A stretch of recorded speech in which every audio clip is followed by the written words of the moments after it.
Hey everyone, it's Karen from Mayfly Life.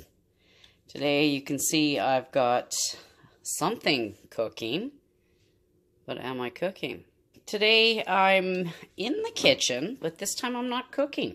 Beldi soap, or a Moroccan black soap. A lot of people call it Savon Noir. What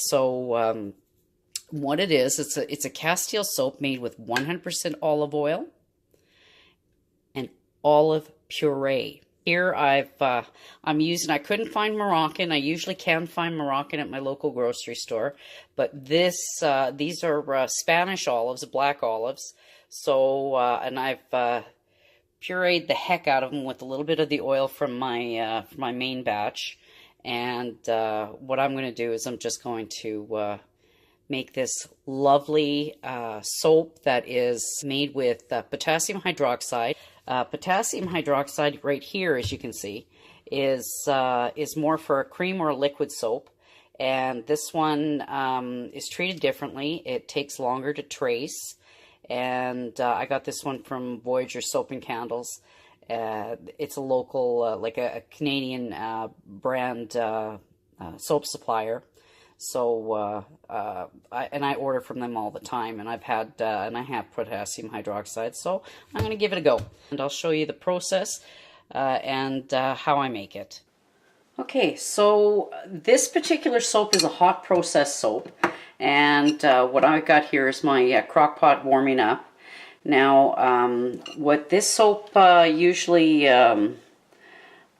is used for, prepares the skin for exfoliation.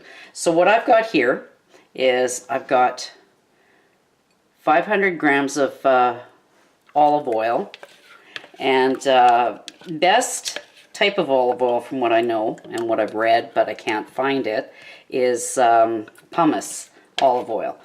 But and I used to be able to get it from my local grocer, but for some reason it's out. So what I'm doing here is I'm putting olive oil into my 500 grams of olive oil, like minus maybe 50 grams, because I use the oil, some of the oil, to grind up my olives. So basically what I'm going to do is I've got ground up olives. I'm putting my my stick blender in there, and I've got 125 grams of olive oil paste, which is the Spanish black olives, and I'm just going to pop it in here. And what you're doing is I've read where you can either use like a quarter to a third of the weight of your oils in olives. So I've got a quarter of the weight of my olives, of my olive oil, and I'm using that in here. And what I'm going to do here is I'm going to give it a mix. Like, I'm going to give it another buzz, because I really want the olives to be very fine.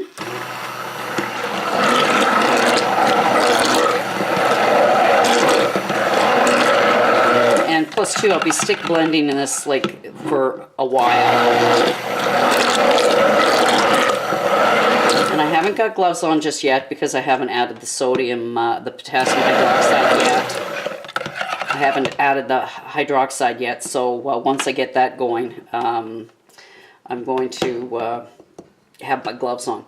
But with the potassium hydroxide, I'm using 85.5 grams of that, and 190 grams of distilled water. So I've got that together right now, and it's just cooling down slightly. It doesn't really matter because I'm going to be hot processing it anyway. Okay, so now I'm going to get ready for my stick blending with the the potassium hydroxide, and I'm just going to pour this in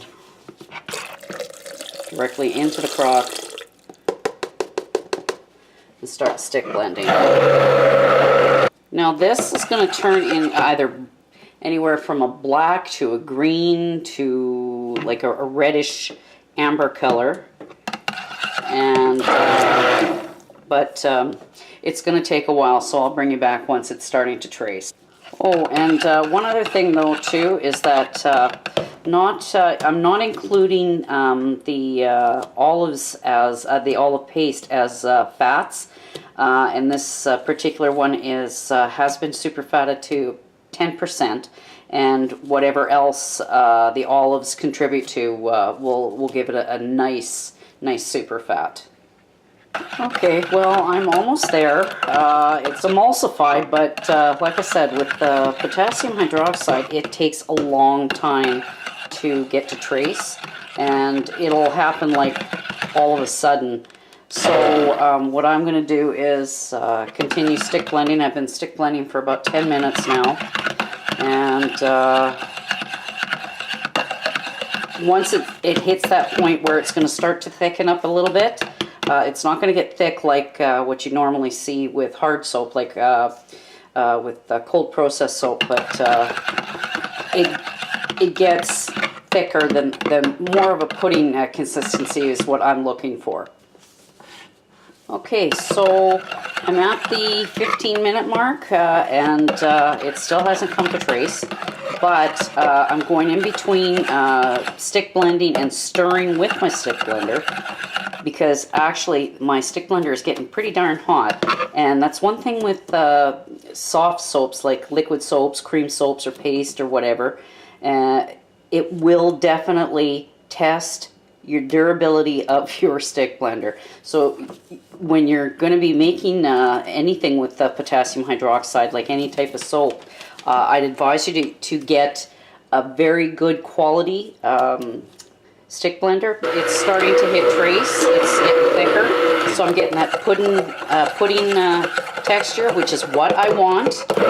As you can see, it's getting much thicker, and that's where I want to be. Is I want that pudding consistency. So 15 minutes it took. Sometimes it can take up to half an hour even. I've heard people taking like an hour to do this. So right now it is at trace, and as you can see, it's just coming off my stick blender nicely. So I'm giving it a little bit of a stir, and I'm going to remove my stick blender, and I'm going to wipe off my stick blender as best I can, because I want to keep all that goodness and that yumminess there. And what I'm going to do is I'm going to cook it, cook it for about an hour, and then check it. And the total cooking time, it depends. Usually it's like 3 hours. Keep an eye on it, because it's gonna bubble, and it's gonna start foaming, because it's incorporating air into it. And what it's going to do is it's going to come up from the sides, and it's going to move in and down to the center. So basically it's folding in on itself. That's what happens when you're using the crock pot. So keep an eye on it so it doesn't overflow. I'll probably check it, well, not an hour, probably half an hour, every half hour or so, and give it a stir down. So I'm going to put a lid on it and get it cooking. Okay, whoop. It's starting to really thicken up good, which is what I want. And I'll bring you back when this is cooked a little bit more.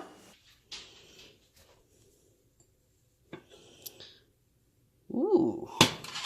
Well, I started this late this afternoon, and it looks to be like it's gelled really nice. It's been 3 hours now, just over 3 hours. So as you can see, it's really beautiful, creamy, thick. So this is done.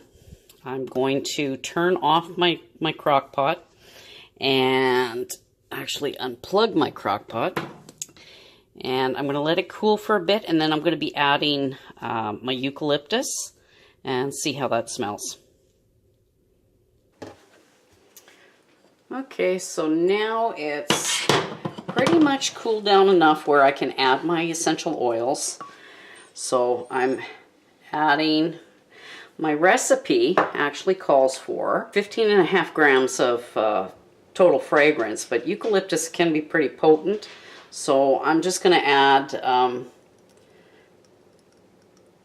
about 30 drops of my eucalyptus and give it a good mix. Now I'm going to add some lavender.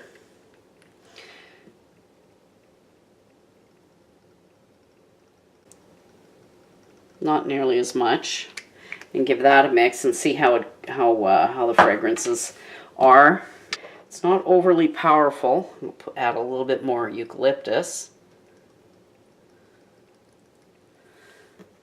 And a little bit more lavender, but the combination is really beautiful. I can smell, actually, not one is overpowering the other. So this is really, really nice. And that's what it looks like. Beautiful paste. And apparently, from what I've been told, is that you don't want it to be so thin where it's dripping off your spoon. And this is just hanging 10 here.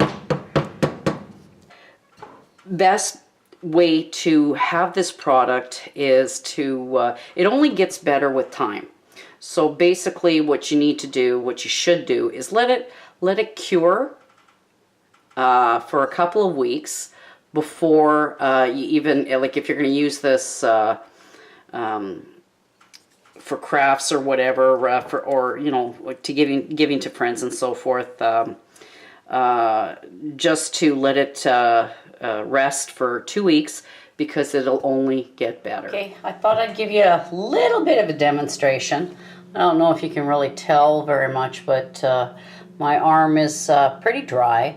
So what I'm going to do is I'm going to dampen my arm with some of the warm water here, and then I'm going to rub in the soap and see how it goes.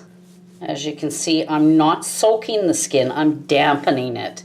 So then what I'm going to do is I'm going to take a little bit of the paste and rub it in. If I need to add a little bit of water onto my hand, I will. And what I'm going to do is I create a sort of like a lathery type lotion. And what I'm going to do is I'm going to keep this. You're going to do this in the shower or in your bath. And what I do is I'll rub it till it gets to a lotiony type consistency on my arm. And I'm going to sit and leave it there for about 5 or 10 minutes. And then I'll, since I don't have a Keesa, what I'm going to do is I'm just going to exfoliate with a terry cloth, face cloth, and let that go. Your best bet is to follow up with a lotion, like a body lotion or whatever, and I'm just patting this dry, and wow, it is so soft, nice and soft, and it does not look dry anymore. It looks actually quite hydrated, and it feels quite invigorating because of the eucalyptus and the lavender. So yeah, go out and try it. Make it for yourself and make it for your friends and family, and then everybody will be soft as the baby's bottom. So thanks for joining me. Catch you in the next one.